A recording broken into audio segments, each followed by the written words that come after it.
This needs to be in the this needs to be in the podcast. It probably will be, knowing SP. Good. I mean, we are recording this, so he's going to have to put in the show notes all the people that I'm going to reference here in a minute too. Why don't we just start the cast and then start over about the con? We are doing our cast. I mean, we haven't started. We haven't started it yet. We can start the cast if you want to. Yeah. I think we should. And then go back over. Hit it. You sure you want to start? Are you sure? Yes. I'm precious. Yes. I'm precious. Need a podcast. The Lord of the Rings series should be coming on pretty soon too. But we're not talking about that. We're talking about Warehouse 13. Here we go. It is on, isn't it? First of all. The new one? Yeah. I think it's on. I keep getting Amazon things for it. The Rings of Power season 2. It's out? I think so. Let me check that. Yeah, it just started. Well, it starts September 19th. So in 2 days. See? I thought so. I keep getting like things on my... No. It started in August. So, yeah. I thought so. All right. Ha. It's on. Wait, I'm right again? Dun, dun. Which one's Rings of Powers? One I haven't seen yet. It's the prequel series. Yeah. I haven't even seen the first season yet. We're going to stay on topic. Stay on target. Here we go. Hit it. Welcome to the Artie's Attic Warehouse 13 Fancast, where a steampunk girl, a lifelong sci-fi fan, and a rocket scientist chat about the popular 2009 sci-fi series. There's never a dull moment with the agents dedicated to protect humankind from unexplained phenomena that manifest their powers in special objects. And there's all those friendships and relationships along the way. Grab a cookie while you can. Hope you don't smell fudge. Gear up with your Farnsworth, Tesla, and Neutralizer, and let's have some fun by snagging it, bagging it, and tagging it.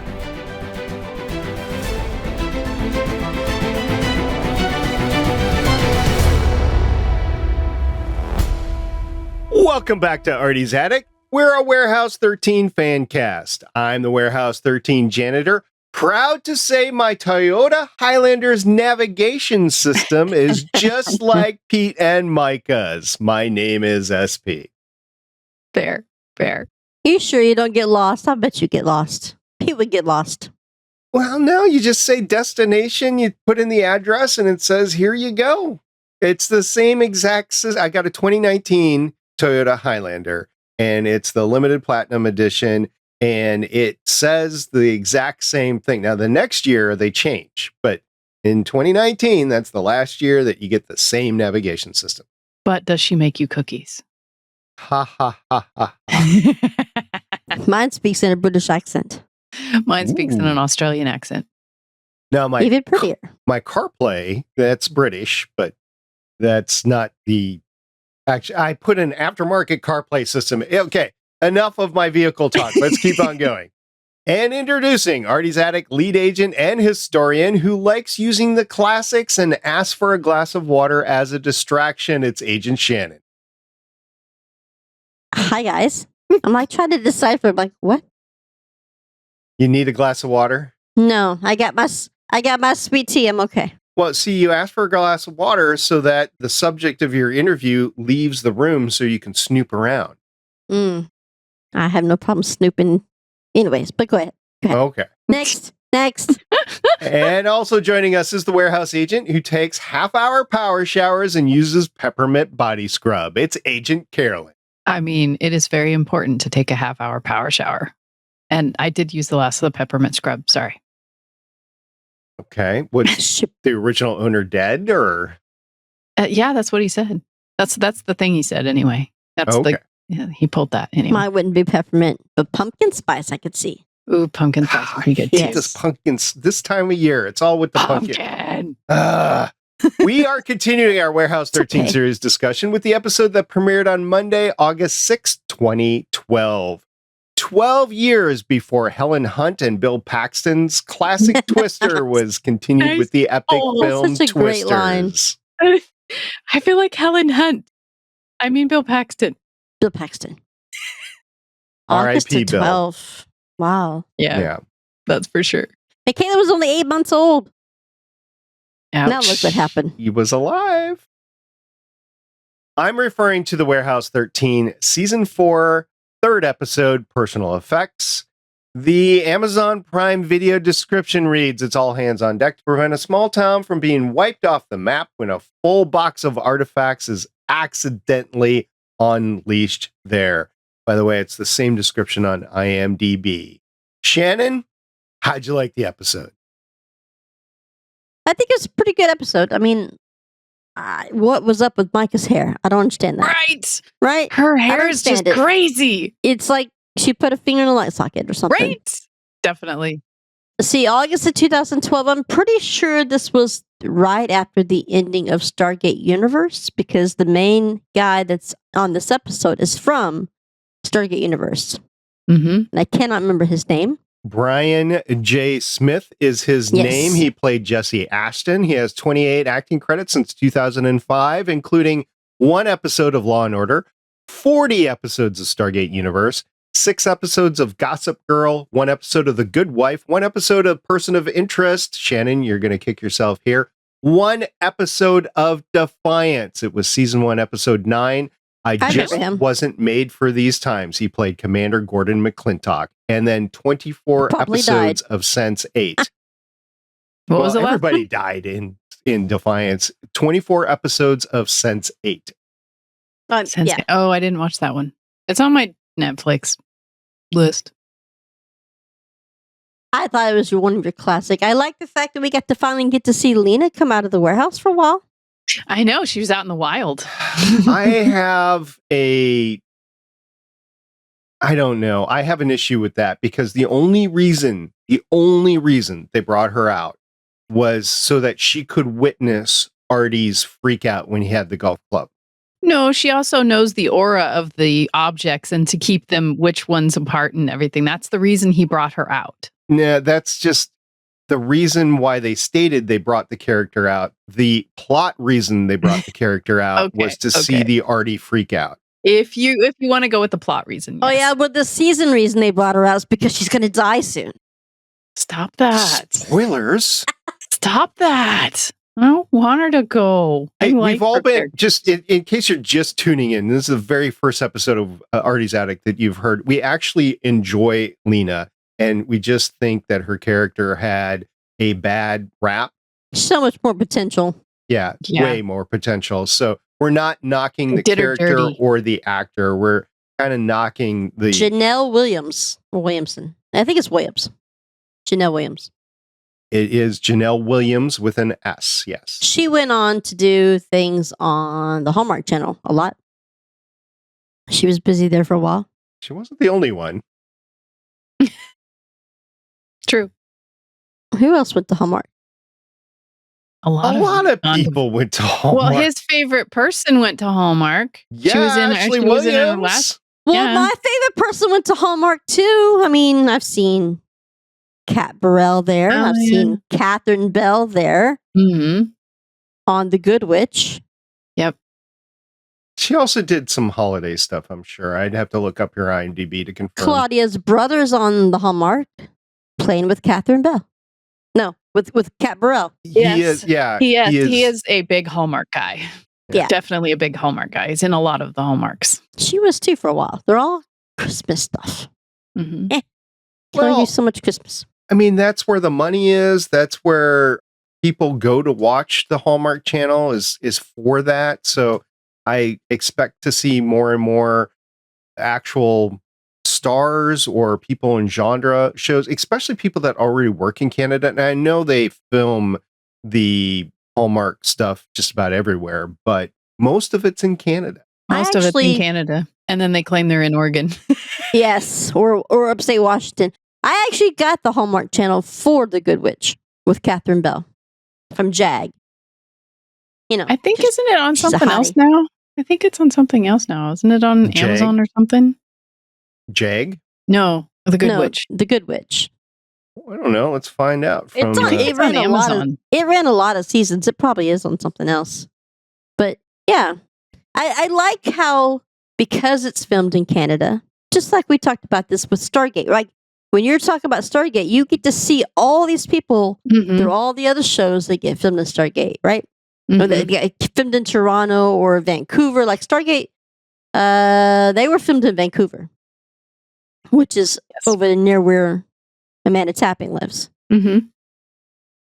And then you'd see crossovers from X-File. I mean, it's so for here in Toronto, you get Winona, which came back this past week.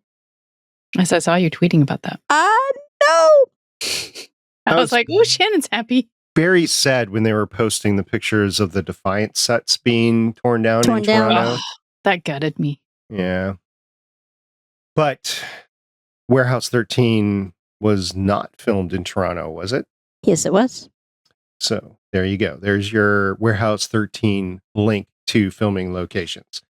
That's what I was about to talk about. That's what I was talking about. Because you get to see all these different, would you say Defiance? We got Good Witch. We got Warehouse 13. I think Eureka was filmed in Toronto. Wasn't Continuum filmed in Toronto, or was that Vancouver? No, Vancouver. Okay. It was filmed in Vancouver. Because I went to that set. I know. Yeah, because Stargate was in Vancouver.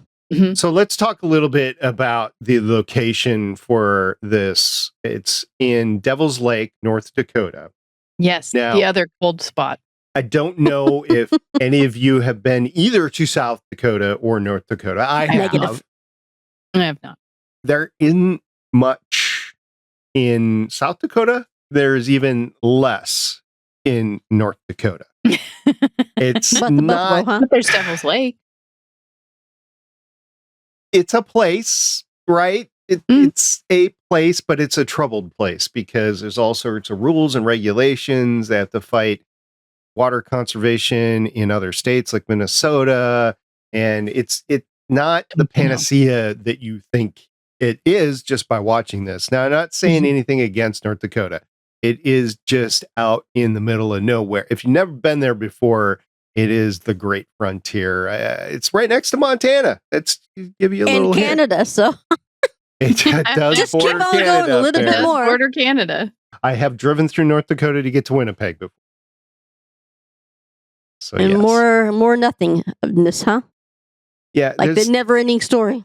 and I don't into the know. neverness. They said Devil's Lake was what, a 4-hour drive away from where the warehouse was. That's plausible, but like Texas, North and South Dakota distances are bigger than you think. It's like I love when you see those maps on like Facebook where they give you a reference of how many miles it takes you or how many hours it takes you to go through Texas. I saw one yesterday. I think it showed you all the way from the Florida Keys all the way up to the Panhandle. That's like 800 something miles. Yeah, that's But at least 2 days. It takes about 2 days to go from like Galveston or South Padre all the way to El Paso. It's How it's much distance is that? Do you know? I don't. It's over 800 miles, but it's going to take you like 2 days because when you get out to West Texas, there's nothing. Well, I know. I've driven across Texas. you can do about 500 bad. miles in 8 hours. So it depends. It takes 8 hours to get from here in Dallas to Houston, to Corpus Christi area. It takes you 8 hours. I've done that. But 8 hours north of me, if I go straight up, I could probably be in Kansas. You're not in Kansas. You're still be in Oklahoma. We ain't in And Kansas yet. in 8 hours. Well, it depends on where in Oklahoma. I guess if you go straight north, maybe you'd be in Kansas. If you go Oklahoma City, it's 3 hours north of me. So Okay. the way I drive, you never know.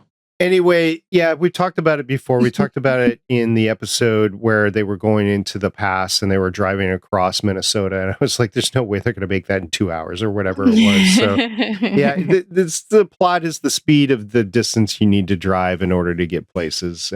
4 hours, I don't know. I think that's a bit on the light side for them to get to Devil's Lake from Yeah, it's sci-fi. Hunneville. Exactly. Hunneville. Exactly. But Shannon, you did enjoy this episode? Yeah, I like the episode because even though you think that this is just another person that's out there abusing artifacts, he is trying to help his brother. It's his brother, right? He's It was trying his to help brother. his brother. He was trying to find enough money to cure him. Mhm. So it's not that he was out there trying to do evil things when he discovered it, because he discovered the pipe on accident. Yes, he definitely had fun with that pipe. When he said that he was not there for his brother, by the way, I went to, I know the reason. Because he was on the Destiny when he was Lieutenant That's Matthew right. Scott. So he couldn't True. be there for his brother. He That's definitely true. could have stargated, right? Exactly. I like the one-liners in here. They were pretty good. Did he just drop a truck on us? Yeah. Point one to you, Poopy Pants. I Point one to like you, Jinxie Poopy Pants. Benny. Okay, I don't disagree. I thought the dialogue and the one-liners were pretty good, except for Myka. I think Myka's dialogue was exclusively used for exposition. Most of the time, yes. Just like her hair. This was Cool. a bad, I think, and you guys can correct me if I'm off limits, but I think this is a bad Myka episode. Joanne did portray the character well. I just don't think there was that much for her to do. I think the writer for this episode, which by the way is Ian Stokes, this was his, 12th of 13 episodes. And he's done dialogue for her better in episodes such as For the Team. Was pretty weak in this one. 13.1, Don't Hate the Player, Emily Lake. It was written. This was a weak Myka episode. It was a weak Myka episode, but it was pretty strong for Artie when he grabbed the club and he's done with it, and she's like, "What was that, Artie? What? I'm always grumpy. Grumble, grumble, grumble." You know, the one thing that I think is a good pull away from this episode is I think Steve is starting to recognize that Yes, Claudia feels what he feels. We finally understand the effects The of side the effect. metronome. Yep. Yes, he's very excited to be out in the field again and do the scavenger hunt. He's like, if I say no, you're going to make me do it anyway. The challenger has accepted. Yeah. And then he notices that every time he gets hurt, she gets hurt in feels the it. same spot. So we're figuring he's figuring that out, because at the end he pokes a pin in his finger on purpose, and she goes, "Ow! What now?" How far do you think that goes? Does it extend to like hunger pains? Is it just pain? That's Is a good it question. Pleasure? Like Pains? if he went to go get a massage, would she feel the massage? I think she would feel the massage. I don't know about hunger pains, though. I don't know.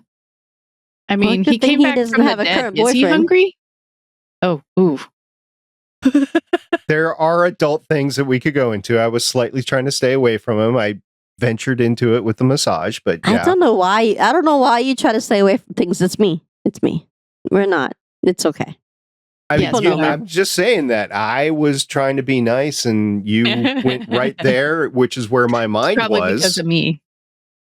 It's probably But because of no, me. seriously, how far do you think it extends? I don't know if it would extend to hunger pains, because I think this is it- more like physical damage. So, because it was when he did the clothesline on the guy that had the sunglasses, the peeping Tom sunglasses, Ray-Bans, something or other. We had a lot of artifacts. We'll have to list those.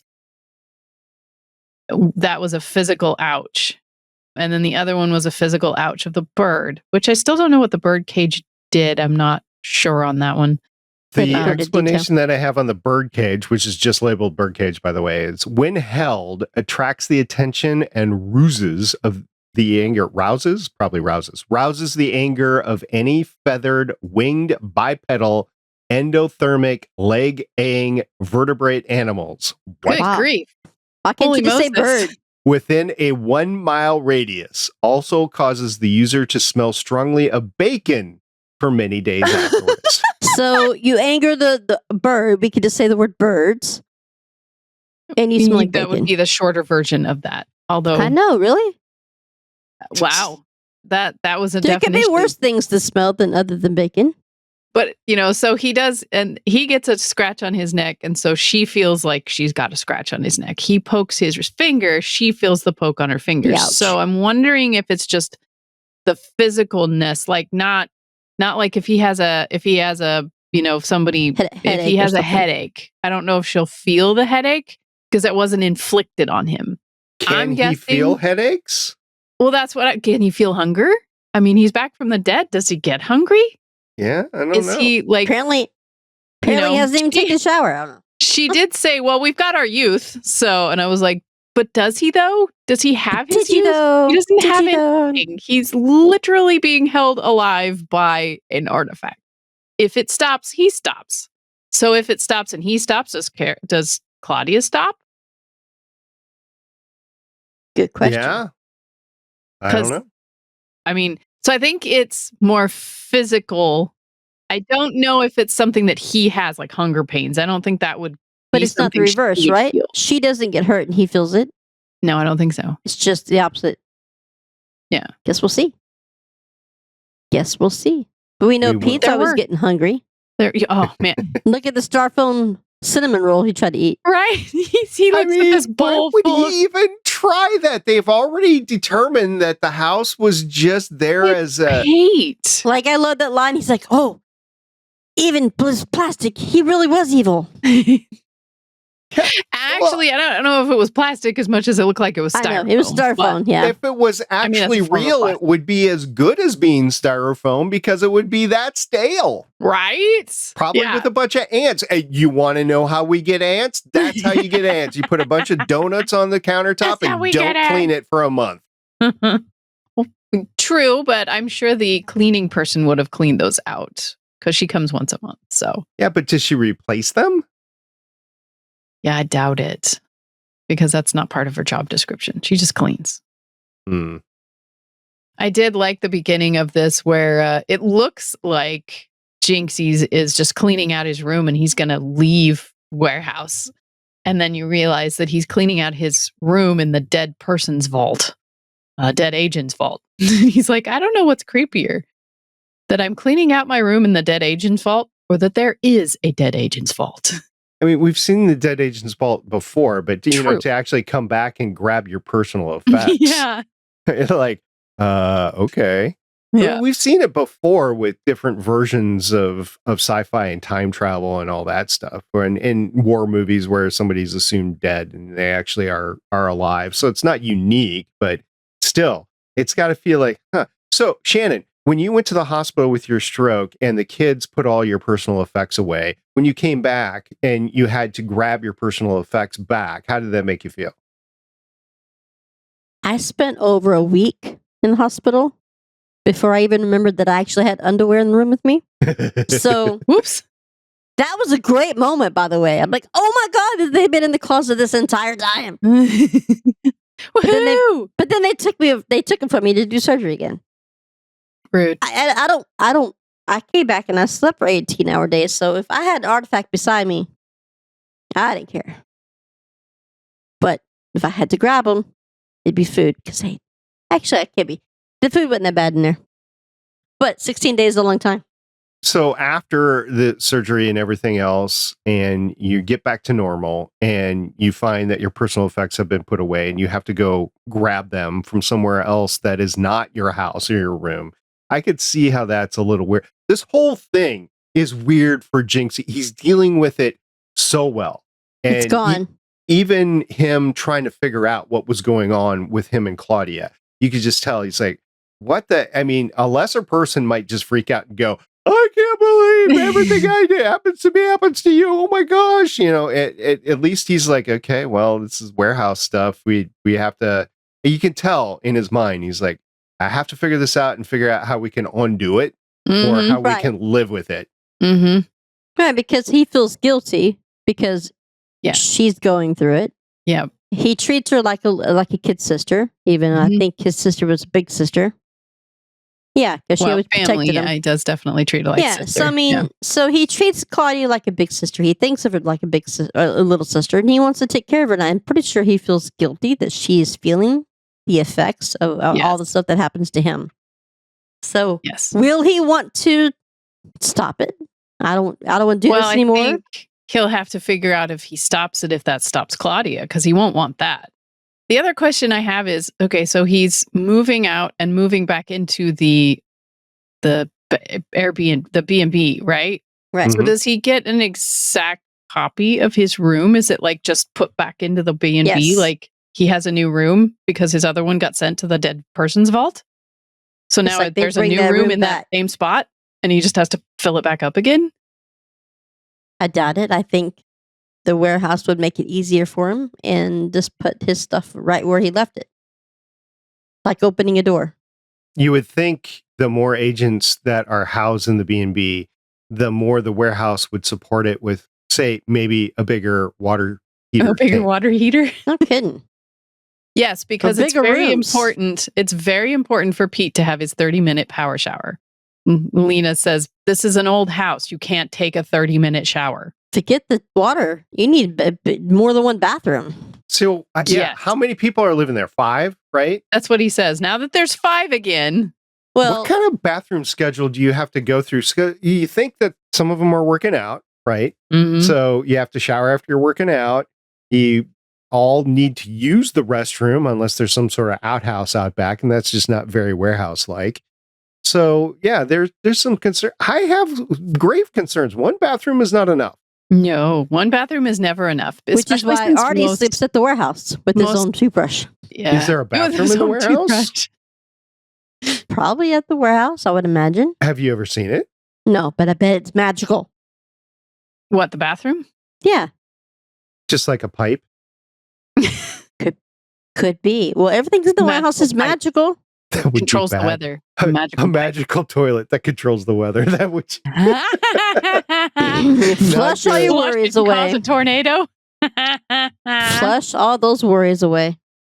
Something's got to take care of Pete when he's been eating too much at the warehouse. Just needs to work out more. Or if he tries to make a golf course and use golf clubs that cause anger.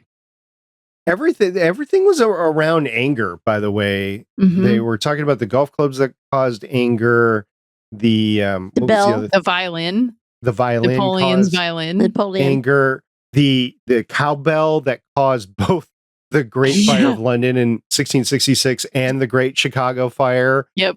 You could say that caused anger just by the fire that it caused, Don't right? ring that bell. More cowbell. Not in this case. The moment you said it, the moment I swallowed I knew you were going to say it. Sorry about I that. knew it. I At knew least, it. at least you didn't spit on the screen. I Hey. did not. Were you drinking after you ate some tomatoes that are a superfood? Ooh, that was one of the foods in this. Yes, tomatoes that are a superfood. I love the security guard. I know. No, I just got to go over here, and they're like, "Where are you going to go?" What And was I'm that? like- That line was like, "You think he's hiding something? Either that or the burrito's on his way out." I think that would have been a great time to reuse the Hey Pooh Bear. Hey Pooh Bear. Right? I can't go to jail. You're not going to fit through that window. And here's another example of the two not caring about the legalities. They're focused on the artifacts, so they weren't Yeah, going to send they're this not guy there to for the jail police. at all. Yeah. That is so much paperwork. So much paperwork. I thought it was funny. They're all in the pawn shop. Man, this doesn't look anything like the one on TV. See? And then they're deciding what to do with all these artifacts, and then they're splitting up the list of the ones that got sold, right? And then they're all like, "Okay, break. Let's go get those artifacts." And then, wait a minute, we've got to get these artifacts. We got to get these artifacts somewhere. So I had a little thing in that. It was a fun scene for me too. But they said he had sold 6 of the artifacts, and the list only had 5 on them. Now the 6th one, of course, was the pipe, but he didn't sell Yes. the pipe. Yeah. So it was either a dialogue faux pas or it was a Someone paying too much attention to dialogue. yeah. Well, I mean, it's what Well, if things you are wanna- done. You want to pay too much attention. I'm like, my OCD, they would have never ripped that paper evenly Right? without ripping some That made me words. I'm twitch like, too. I'm like, I know. I was like, that would never happen. no, It would then never there's happen more for me. paperwork. So the actor that played Kev, who owned the pawn shop, by the way, was Philip Williams. And he has 163 acting credits Really? since 1981. Didn't recognize him at all. What is it from? All the way since back when I was in first grade. Yeah, okay. I mean, yeah. high school or graduation from high school involved for me. So anyway, these are just some of his credits. I don't think any one of them, or maybe the last one, is anything of note, but they're one-off characters and characters that you've seen him. He has a specific look, so they're going for that. Okay, you're going to be surprised at this. Probably. One episode of War of the Worlds. That was a series that I enjoyed way back when. I think I have the DVD set. I need to watch that at some point in time. One episode of The Twilight Zone from back in the 80s. The black I and white remember one? those with the skinny trees. The 1990 movie Where the Heart Is. Yeah. The 1994 movie The Santa Claus. Really? Yes, it gets Oh my better. goodness. The 1995 movie Tommy Boy. I didn't see that. He voiced Banshee and Sean Cassidy in X-Men the Animated Series from 92 to Sean 97. No way. Cassidy? As in the Cassidy brothers? Sean Cassidy? No, Sean Cassidy is just a character in X-Men that he was voicing. It's a character. So it's an animated series, just like your Star Trek people that, do the gargoyles. It's kind of Just like the gargoyles. Yep. it's kind of big in the Marvel I universe. see you throwing. I see you throwing shade at my Star Trek people. Okay. It wasn't any shade. I was just saying it's big for some people. Kind of and like this. Okay. the 1995 movie It Takes Two. Yeah. One episode of La Femme Nikita. Oh, that was a good I show. remember that one. The 1997 movie Pippi Longstocking. Oh my goodness. And this I was is the too bu- one. I was too busy watching Xena. This is the one that you're going to go, really? The 1997 movie Good Will Hunting as the head custodian. No way. Way. There's Now I have more. to watch that movie again. I know, right? The 1999 movie Resurrection. The 2002 movie American Psycho 2 All-American Girl. One episode of Odyssey 5, which was a sci-fi, short-lived sci-fi series. No. I did not watch this, but I just got a kick out of this title when I saw it. The 2002, I'm assuming, TV movie, The Brady Bunch in the White House. Oh my god! I didn't even know no. that was a thing. Neither did No. The 2008 movie Max Payne. One episode of Warehouse 13. One episode of Haven. One episode of Lost Girl. One episode of Fargo. One episode of Reacher. So, a lot of one episodes. Okay, so everything after Warehouse 13, like I got it. I've seen it. I don't know what Fargo is though.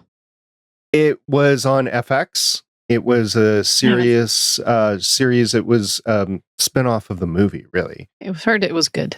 The last one, 18 episodes of The Hardy Boys. That's his last one. He's on his Never watched that. IMDb.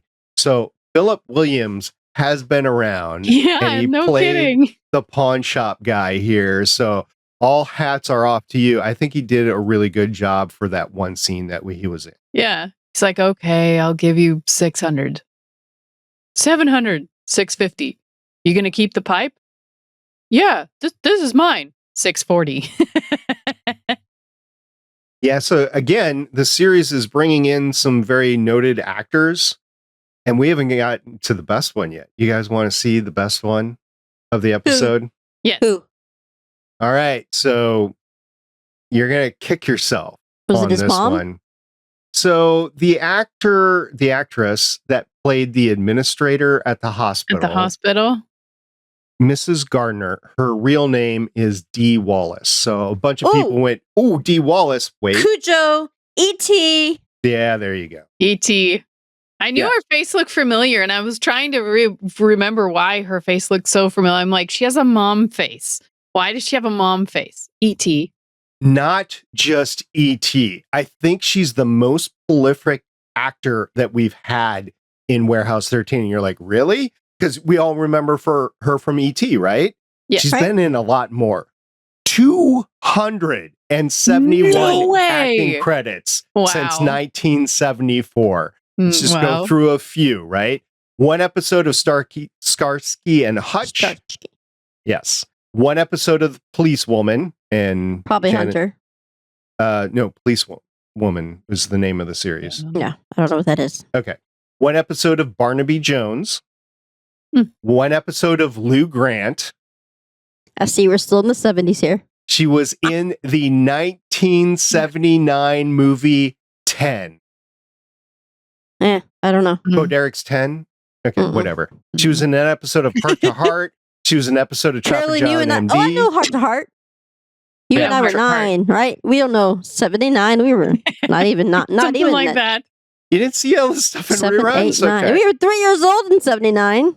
2 episodes of Chips, 1 episode of Mrs. Columbo, 1 episode of Taxi, the 1982 movie E.T. the Extraterrestrial. She played the mom. She was the mom. E.T. That's why I know her face. Yes. She played the mom in Kudo too. Okay. 1 episode of Simon and Simon, 1 episode of The Twilight Zone. Yeah, I did. The 1992 movie Rescue Me, 1 episode of LA Law, 1 episode of Jag, 1 episode of Touched by an Angel, 1 episode of Ally McBeal, 2 episodes of Felicity, 1 episode of Bones, 1 episode of Grey's Anatomy, 1 episode of The Office, 1 episode of Warehouse 13, and she voiced in 2023 The Little Mermaid's Sea Witch Ravina. Huh. I didn't know she did that. I didn't know that either. That's in her IMDb. She's in a lot of great things that I remember watching growing up. Yeah, a lot of 1 episodes here and there. So she's traveled around. But the mom of E.T. was in Warehouse 13. And that's a pretty big character so far. Yeah. It's a very big character. Yeah, so I was looking at her going, she does look familiar, but I didn't make any connection whatsoever. I was like, I got to look her up. So I watched the episode first on the treadmill or on the elliptical, and I was watching it again in here making notes. And I went to the IMDb because I was like, oh, I forgot. I got to look her up. And I looked her up and I'm like, no way, that's E.T. That's awesome. So I want to pause for a second. I want to bring something up that's kind of off topic. Briefly. I was told this weekend. Briefly. Inadvertently, I was told this weekend, because I know that all of y'all, and probably all the listeners, that I put too much stock in fictional characters. Oh. That I apparently live vicariously through these people. That I center my whole life around these people. I think a lot of people do. Most sci-fi people do. It's a fictional character. Most nerdy people do. If you cosplay, you're doing that, right? Exactly. I'm like, and all I can say is, well, thank you. Thank you. I know. Nice. Thank you for noticing my finest quality. People that go to Renaissance fairs, that's the same thing. It's not just sci-fi. Cosplaying. Yeah. You know, because I post and repost things on whether it's Trek Worlds, whatever news I find on Google, whatever the news. Sometimes I don't have to say anything. I just post it because it's the news and I want to make sure people see it. Or I turn around and I post this onto Sci-Fi Girl because it's what we do right here. Mm-hmm. But it's no different if you were, say a TikTok person and then you're on your For You page all day long. It's the same thing. I will submit that in the age that we are living today, fictional characters in TV and movies and on the small screen, streaming, we have to include that now with such stuff as YouTube. Mm-hmm. I will submit that it is the exact same, and you can learn the same lessons that you could from the great literature of even Shakespeare. Yes. Yeah. It's the same sort. That's why they're a student of film. Yes, that's why there's plays. New York and LA, but I mean that it's a thing, and people can get stuff out of it. So I've made no secret of the fact that I'm an Air Force veteran, and currently I still work for the Air Force as a civilian. When I was at the Air Force Academy, there was we talked about watching Glory a couple of weeks ago, and that was leadership that we did there. Another movie that a lot of Air Force people watch for the leadership lessons that it teaches is 12 O'Clock High. It's about a World War II bomber unit that a character comes in and he has to completely change over. It was based on true stories, but I don't think it was specifically true. I don't know. It's been a while since I watched it. I have to go back and do that. But yes, you can learn lessons. You can be taught through this stuff. You can see history, which is a big thing with Warehouse 13. I'm going to directly say Warehouse 13 here. there's a lot of good stuff that you can get through even fiction. Like, learn how to deal with your emotions, learn how to deal with other people. I think it's the same sort of stuff that you used to only get in the great literature Books. classes. Or plays. We've evolved into you can get it here on the screen. Yeah. Just look at the growth in Artie's character, or the growth in Myka's character, or the growth in Pete's character.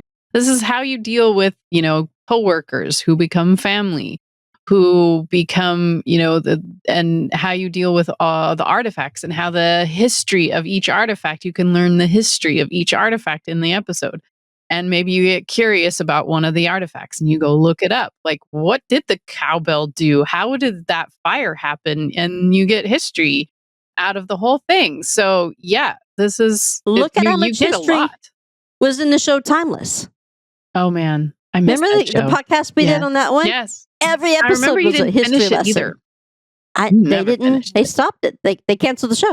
There wasn't a Wii for that, by the way. That was just you and Sean. Yes.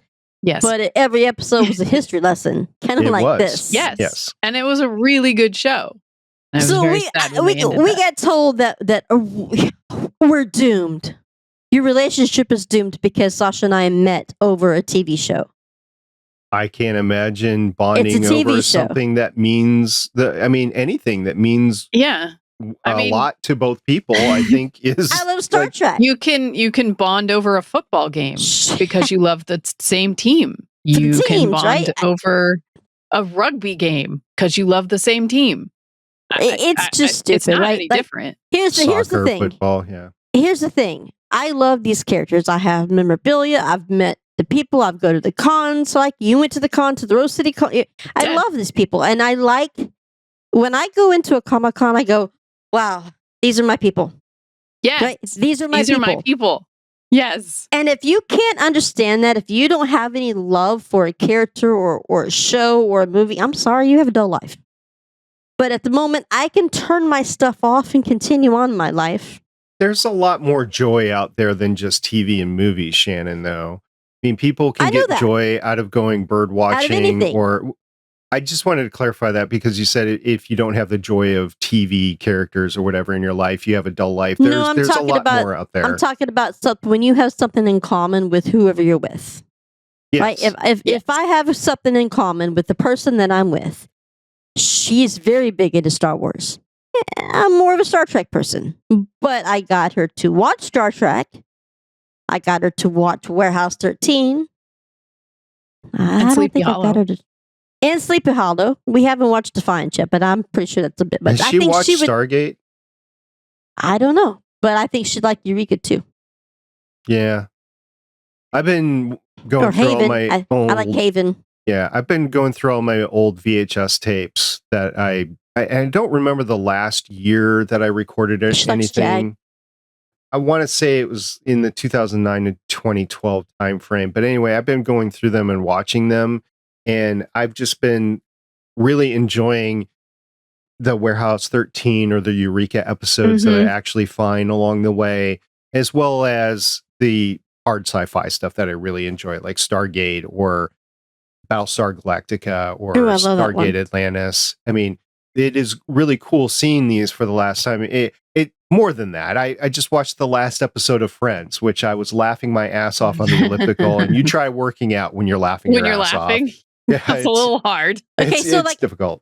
I never watched Friends. I've seen Friends, but I never sit down and watch Friends. And she said, "You're my lobster." I'm like, I don't know what that means. But I had to go back and watch Friends. I'm like, what do you mean? I don't know what the hell you talking about. I have a best friend who loves Friends, like lives and dies Friends, can quote lines from Friends. Kind of like I can quote random lines from other things. She quotes everything from Friends. She gave me a card that said, "You're my lobster." I'm like, I don't know what this means. You're like, okay. Yeah, I didn't get that reference. I had to go look at the episode of Friends. Yeah, I could see that, and sharing that sort of stuff actually is really cool because I know for me personally, there was a whole portion of my life where I was, and I keep on being vague about it, I was involved in something I didn't have access to TV. Obviously, I was in the Air Force. I was deployed. I had limited access to TV for a while. That happens. And And there is stuff that happened in that time period, for instance, Farscape, that I didn't know about until loved I got people recommending it to me. So Farscape is on Tubi now. Need to do a rewatch of that show. I have the DVDs. I've never actually watched all the way through it. I've watched, 3 or 4 episodes in, but I look forward to it, to watching it, and I just need to make time to do it. But my point is, people are fans of this stuff. That if they're listening to this podcast, if you're listening to my voice right now, you have a love of Warehouse 13. For show. Yeah. Yes. And so do we. We enjoy it. That's why we're doing this. We also have other reasons for doing this show.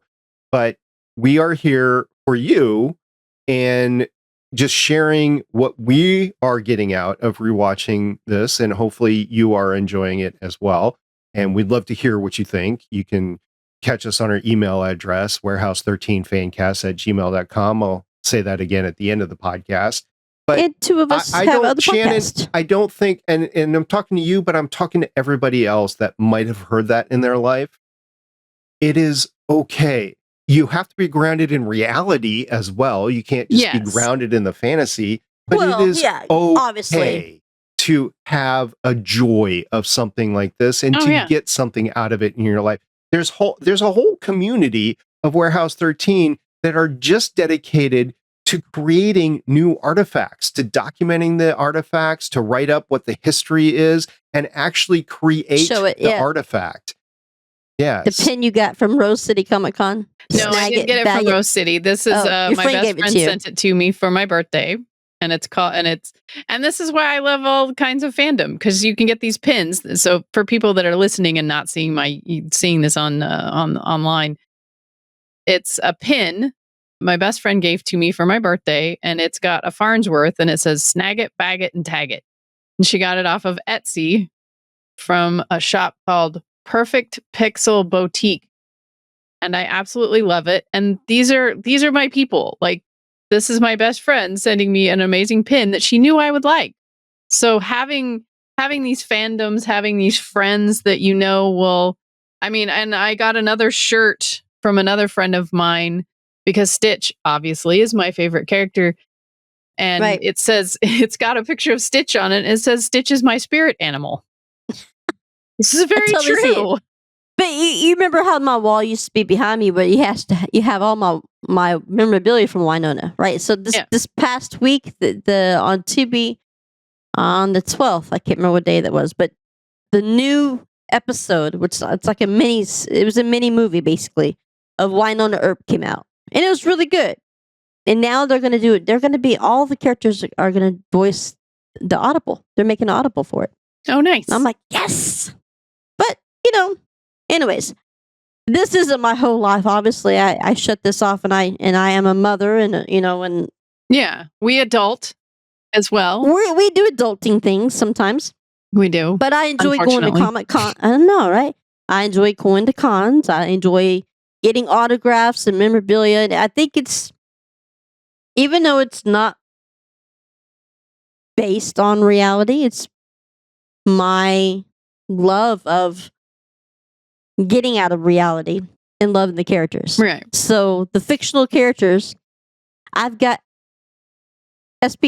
books upon books of paperbacks of Stargate still in the front living room. When's the last time you picked them up to read them? It's been a couple years. Yeah. It's been about 10. I was going through a box the other day, and I've got the sewn on badges for Jag and Xena and Outlander. I love Outlander. Okay. Because, anyways. Fandoms are cool. So I'm just going to try to finish up here with a few things. Bring the it- episode bring it was back to bringing it Warehouse back to 13. Well, And I mean, we're we were back to Warehouse 13. we were talking about it, so we'll get to that in a second, actually. But the episode was directed by Andrew Seckler, who has 7 directing credits starting in 2011. 1 episode of Eureka, which is season 4, episode 18. This One Time at Space Camp. I thought that was pretty cool. Nice title. This one time at Space Camp. He did 9 episodes of Warehouse 13 of Monsters and Men, which was a webisode series. He did parts 2 I just through watched 10. Yeah. That was pretty good. I sent it to you guys. Parts 2 through 10. So he did not direct part 1. He did only one episode of Warehouse 13 this episode, but I thought it was interesting. He did an episode of Westworld. It was season 4, episode 6, so later in the run, but he did an episode of Westworld for HBO. That was pretty cool. And an episode of Resident Alien.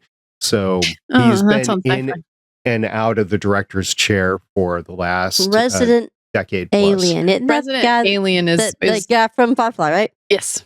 Okay. I haven't seen it yet because it's on Di-Fi, but So yeah, I feel you.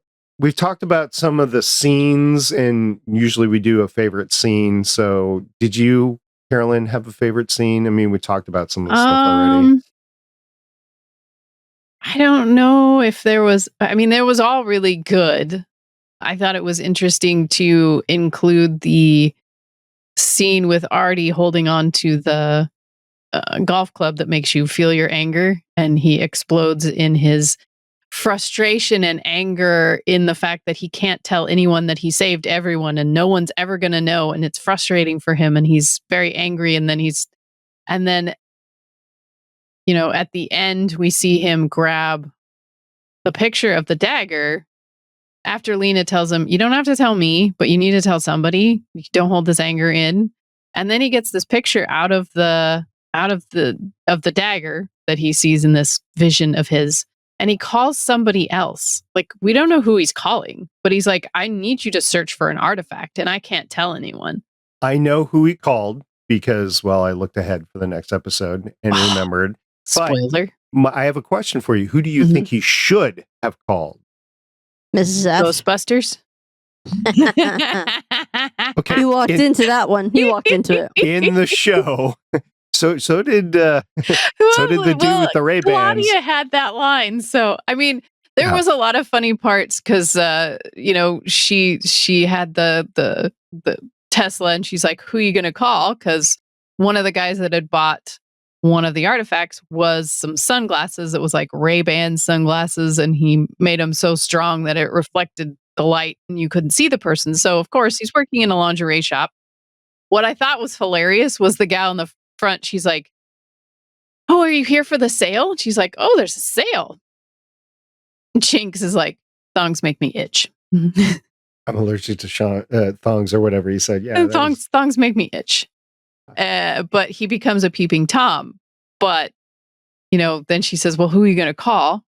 And he's invisible to the naked eye, but not the camera.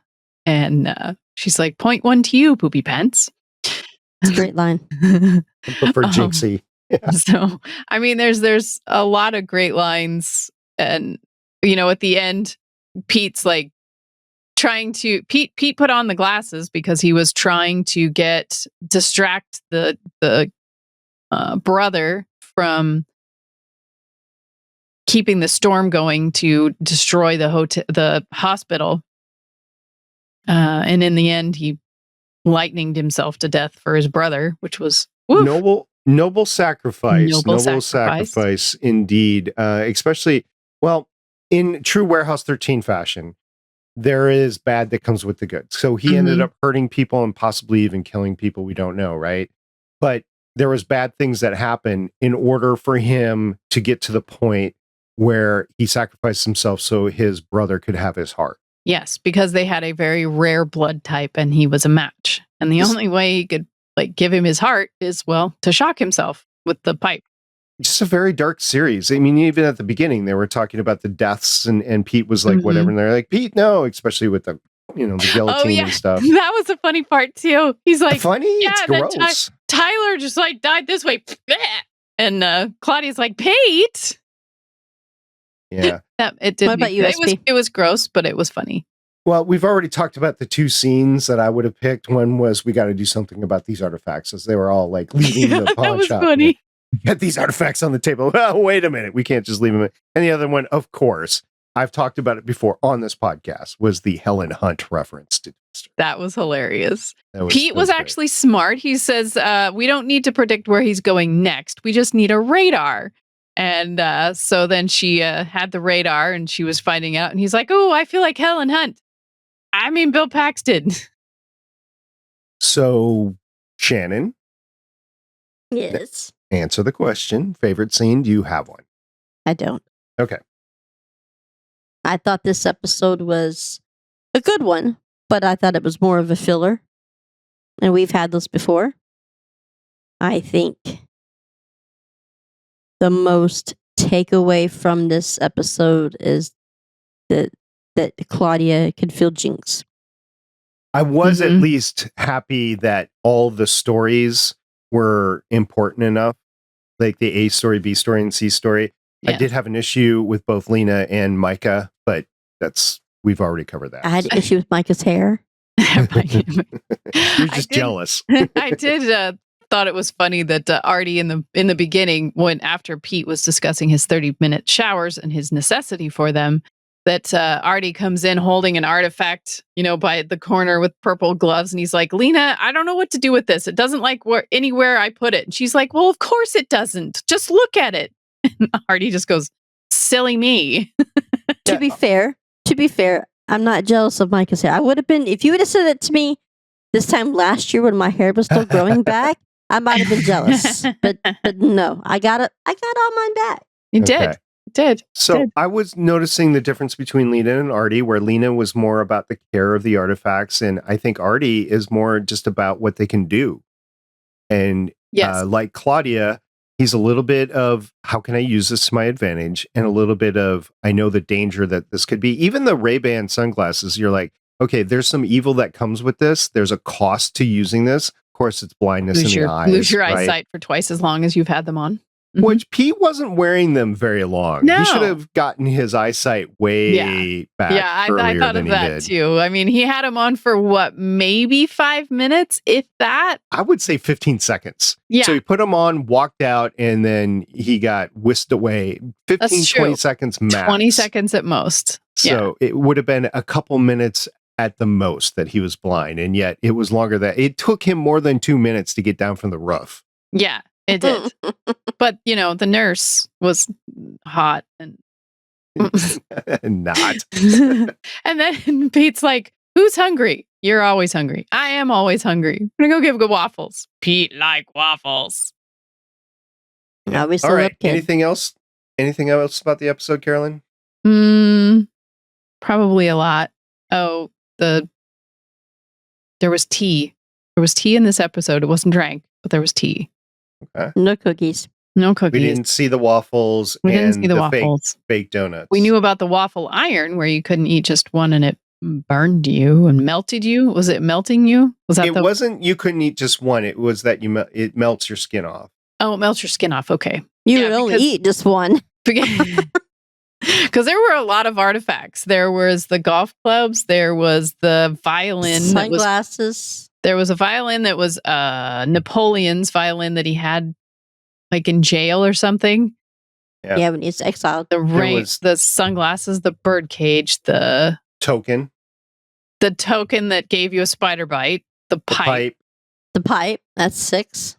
Yes, and cowbell. And the cowbell. 7. And Artie's saying, if we don't get this back, this town is going to have a very bad day. Whatever he handed Leena was 9. Oh yeah, whatever that was. Yeah. So that's like 9 artifacts. And it was funny when she's like, okay, I think she put the golf clubs next to somebody's drum set. They should be fine there. Yeah. And until Pete decides he wants to build a golf course. Buddy Rich's drum set. Okay. And John McEnroe's tennis racket was referenced. Yes. Yeah. Don't put it next to that. Yeah. See, good history lessons. Yep. Lots of good history. In these fictional characters. And I thought it was hilarious that they were referencing, that's not what the pawn shops look like in TV. Yeah, they were referencing the pawn shop, the history, the History Channel show, which ended in utter tragedy because the family all had issues. Imploded on themselves? Pretty much. I saw a commercial with them the other day, and Chumley was like tiny. Like he was super thin. I almost didn't recognize him in this commercial. Oh my God. I was like, that's Chumley? I have literally walked by. I was out for a run and I was on my walk phase of my walk run that I was doing at the time. And I've walked by the pawn shop, that pawn shop in we Vegas. we were gonna go see it when I was in Vegas, but it was nighttime, and they're like, "Don't go buy that thing at nighttime." No, I would recommend not to. I don't know why it was over there, to be honest with you. It's not on the strip. Shady part of town. Yeah, It's shady. It's off to the side. Yeah. I have one more thing because it was a hilarious joke.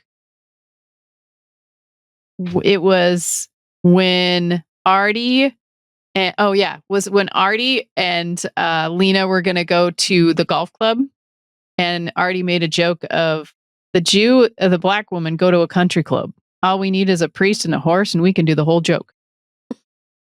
I thought that was hilarious. I had to say that. Okay. I feel better now. Thank you very much.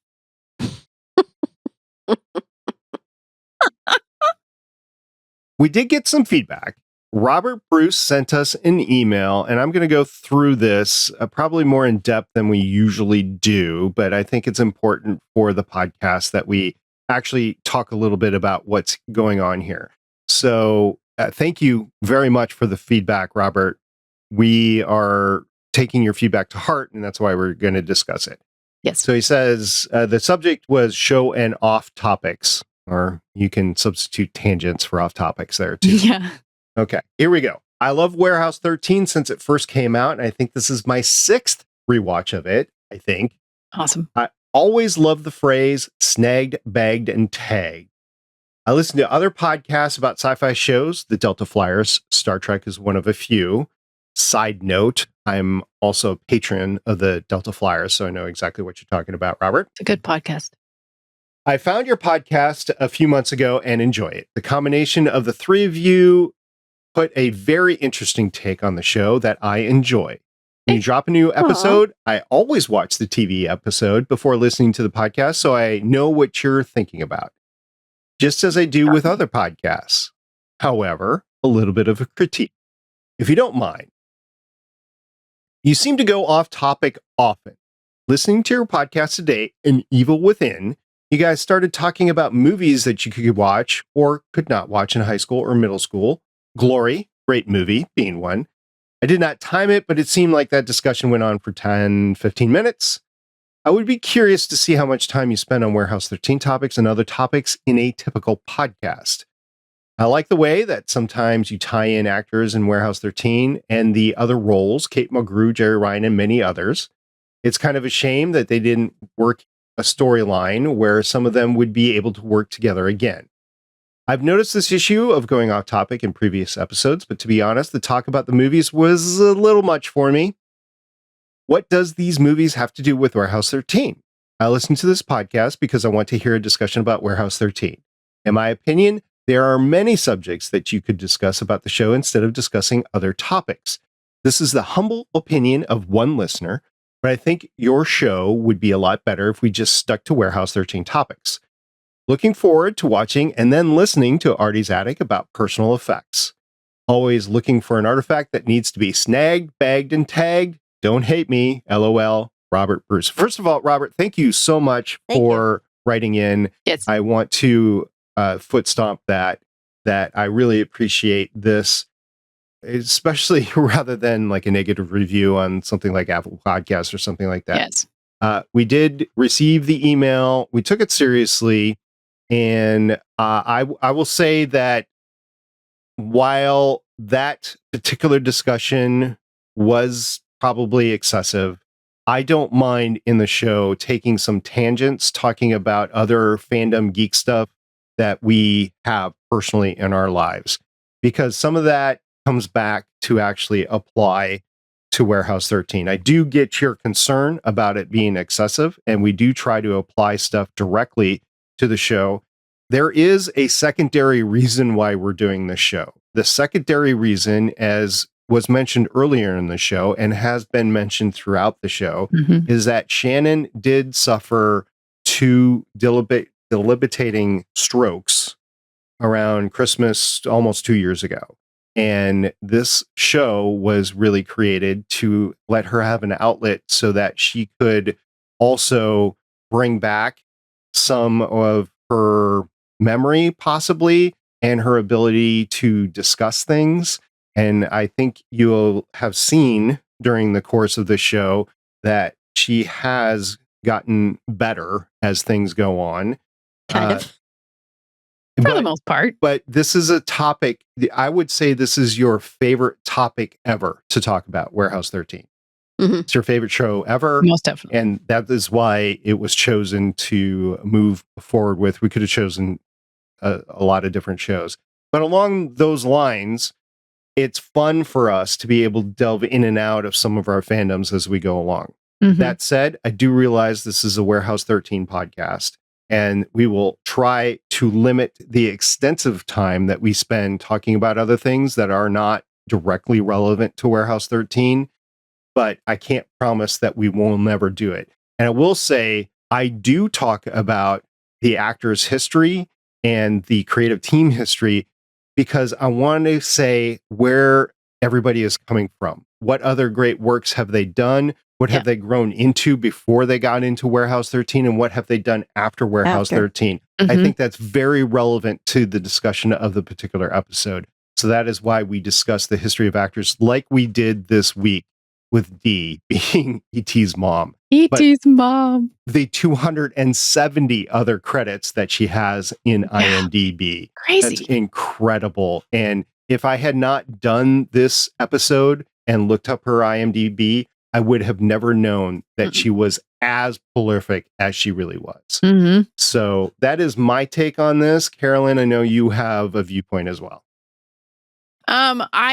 I get what he's talking about as far as, yes, we do a little bit of tangents every once in a while, and sometimes they are long and not on topic. But as you said, we did do this podcast. We did start it for Shannon to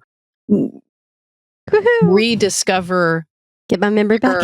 her love of Warehouse 13 so that we could discuss it. Not only could she get better with speech, but so that she could remember things better. And I think it's been really good for her because talking about the other things other than Warehouse 13, like something that sparks it, Haven or Defiance or Star Trek, just helps those synapses start firing again. So yes, we will try to stay on topic, but I can't promise that we will, because also, as we discussed, we are fans of a lot of different shows, and the three of us have known each other for a long time. And when we can geek out about things, we tend to like to geek out about things. I know it's a Warehouse 13 podcast, and we will do our best to stay on topic. But like I said, I know we will delve into other things because that's just what's our brand. It's what geeks do. We discuss other things other than one topic. So thank you immensely for your email. We do appreciate it. We don't hate you. We appreciate the feedback, and we'll love to hear more. You can send us another one. You can, whatever. It's amazing. We appreciate you. So thank you very much for your feedback. And we do listen. Shannon? Also, we don't live anywhere near each other. No. We are scattered all over the Pacific U.S. time zone. 3 different Central corners. time zone. Oops. Central time zone. Eastern time zone. You're not Eastern, are you? I am Eastern. He's Yeah. Eastern time zone. Okay.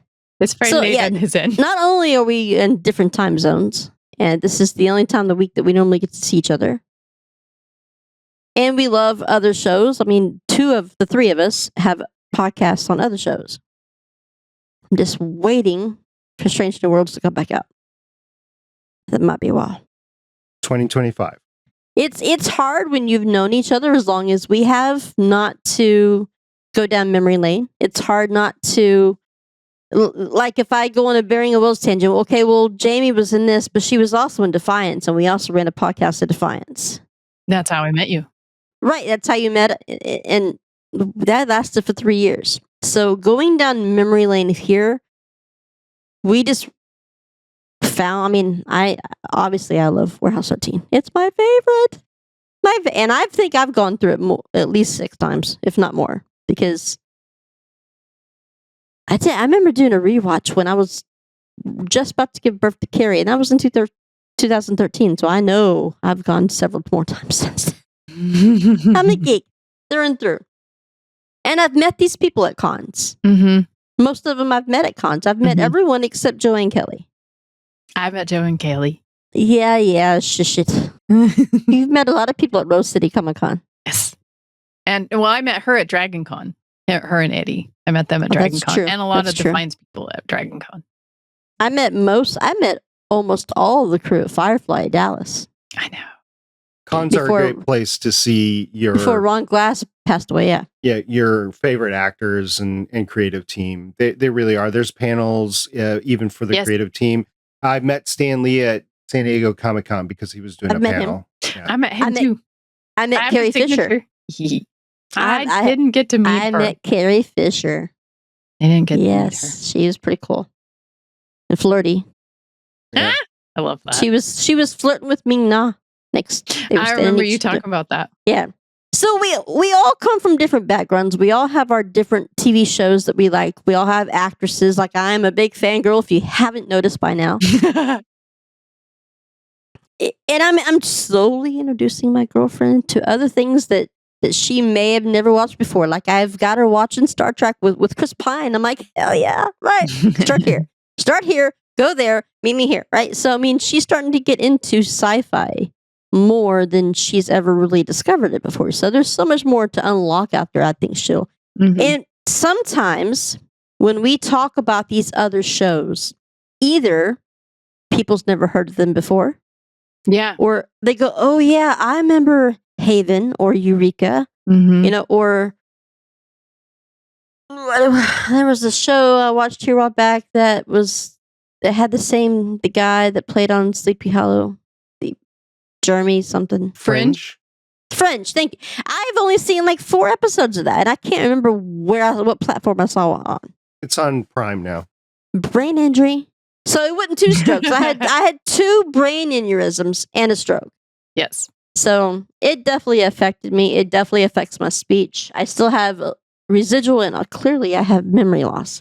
So it's definitely helped me. But when we go off and talk about other shows, sometimes people who have maybe are just listening to us for the first time or watching Warehouse 13 for the first time with us didn't even know about Fringe or Eureka or that Fargo was a crossover.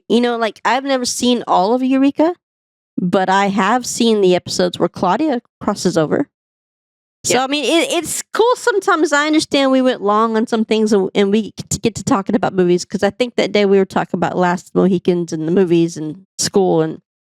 But sometimes it's good to go off and break up for a second and talk about these things because you're all introducing possibly people to shows they've never seen before. Mm-hmm. There is that. And I will key in on one thing he says here. And he says there's many other subjects that you could discuss about the show instead of discussing other topics. I will put the challenge out to you, Robert. I will put the challenge out to all of our listeners. You know what is coming in the show because we're literally watching the next episode. We're rewatching it. So if there's something in the next episode that you would like to bring up to us or a question that you have for us that you want us to discuss, please email us warehouse13fancast@gmail.com. That's warehouse, the numbers 13 fancast@gmail.com. We will gladly include it. We have not included any of the feedback that we've gotten to date. Said it all. Yep. So good and the bad. We are glad to do both because we think it's a useful conversation. So Robert, no, we do not hate you whatsoever. No. It's a valid point for the show. And hopefully we will make the show a little bit better for you as we go forward. So thank you very much for that feedback. Definitely.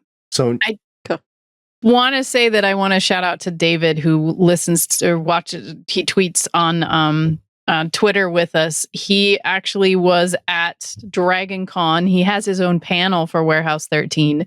And I'm so jealous. He got to have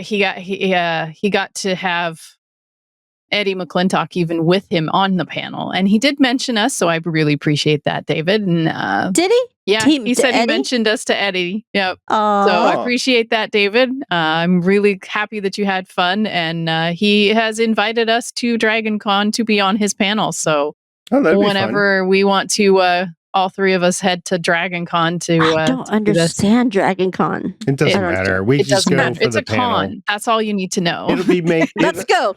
Yeah, it'll make it better if we just go for the panel. Let's see. And then- Dragon Con comes in September's.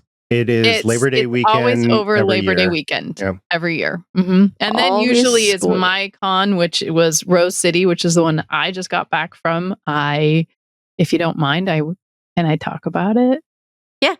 Really quick. Okay. We're long today. Yes, we are very long today. But I met the amazing Doug Jones. If you have a chance to meet him, I would. I Saru. met Saru or Hellboy, or he was the Silver Surfer in Fantastic Four. And Was he? I met Rosario Dawson, who is Ahsoka, among a lot of other things. Night Nurse. Super sweet people, absolutely amazing people. I got to hang out with one of my favorite authors who you definitely show notes. Please put these in the show notes, these links again in the show notes. And there we go. Jason Bond. Yeah. It's a really good book. Jason Andrew Bond. Really good book. Really nice guy. And then there was another guy. His website's down right now. He's getting it repaired, but it's called Hand Over the Heroes. Really fun stickers. I have one of Stitch. I bought a couple of Toothless. And then really amazing Star Wars art from, I got to get this camera better. Jason W. Chrisman. He does a really incredible Star Wars art. I don't know if I can, there we go. Can you see that? This is his business card. So cool. Sweet. So follow him on Instagram. He has a cool website. I had a blast. It was 3 days of geeking out with lots of fun people. So, And for those that didn't catch the snapcast in between the last podcast and this podcast, Carolyn and I did have a conversation about actually driving with Eddie McClintock from Dragon Con to Portland, Oregon in 3 days to attend both. It is possible. It is. We map quested it. It is possible. It needs 2 people. It is possible to do it in 3 days. So Eddie From Georgia? from Atlanta Georgia to Oregon. it's 36 hours of drive time. Hell So no. if you do 12 hours per day, which you can legally do for federal regulations for 2 drivers, you can do it. So Eddie, we challenge you at some point in time, because we know you're at Dragon Con every year. And if you happen to be listening to this, Eddie, go drive from Atlanta to Portland, Oregon. What's that? Oregon. Why can't we fly? I would fly. I mean, yeah, you could fly, but epic road trip, dude. Yeah, but you can't stop or do anything other than drive for that road trip. It'd be even better if you were in a Toyota Highlander. With the navigation? Yeah. I'd rather have a Stargate. Arrived. Right, Carolyn? I'd rather have a Stargate. I need a Stargate. No. I need a Stargate or a transporter. I've driven from Dallas to DC in 24 hours. Nonstop. I have driven across the country. Warehouse Stargate 2 that was in the season finale. Oh, yeah. Yeah. You just had to figure out the chess game, which, if you didn't, it was kind of brutal. There's always a bad downside. There's always using a downside. artifact. Okay. I'd follow Jamie and Myka anywhere.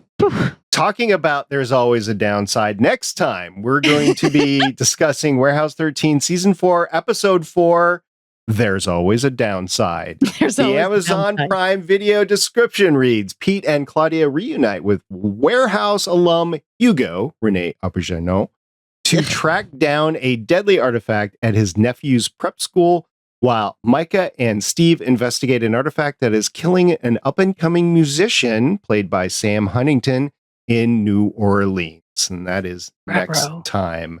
Once again, you can always give us that episode. feedback at warehouse13fancast@gmail.com. That's warehouse, the numbers 13fancast@gmail.com. Shannon, the wonderful thing about not remembering the episode is you get to watch it maybe for the first time, right? Yeah. And you get to rediscover the joy of Warehouse 13. There's always a downside. There's always a downside to having your brain scrambled twice, but I guess this is it. There is. There's downside. I mean, there's an upside too. I'm still here. Come on, right? So still with us. We like it. You're still here.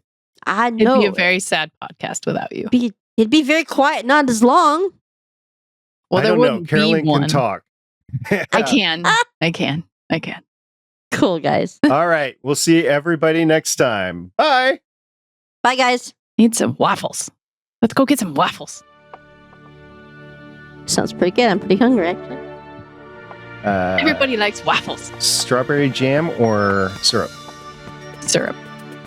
Thanks for joining us for an episode of the Artie's Addict Warehouse 13 Fancast.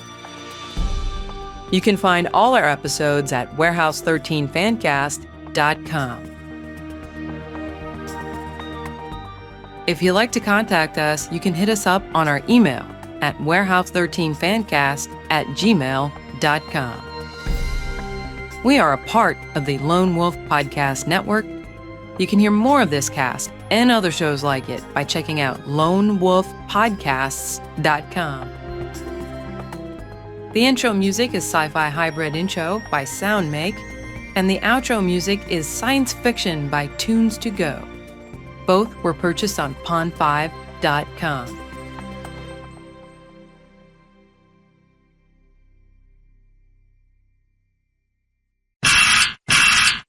Ooh, speaking of birthday presents, guess what I got? What'd you get?